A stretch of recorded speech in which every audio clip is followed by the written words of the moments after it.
Здравейте в моят канал, казвам се Светлана. Бих искала да ви запозная с по-обстойно за тема, да ви споделя как да си настроите Thermomix. Ако сте го купили скоро или желаете да си го купите скоро, как да го направите индивидуален.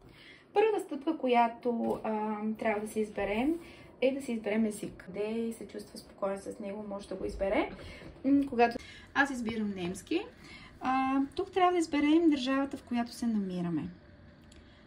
Търсим Балкан. Стъпка е как да използваме уреда сигурно. На първо място не трябва да слагаме никакви кърпи отгоре върху капака.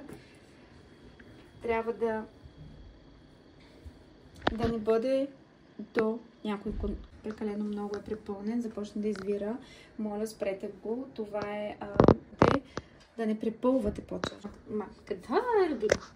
2 литра и 200 добре захвана. Форверк ви съветва, преди да започнете да използвате уреда, да прочетете тази извадка от ръководство за употреба на Thermomix 7. Тя е изцяло на български език и може да се запознаете с нея преди да започнете да го използвате. Следващата много важна стъпка е да свържете Thermomix 7 с интернет. Веднага на дисплея. Интернет е необходим на нашия уред, защото той използва сайта Cookido и ние може да готвим с изключително много рецепти, които са на разположение в Cookido и в които може да виждаме на нашия екран.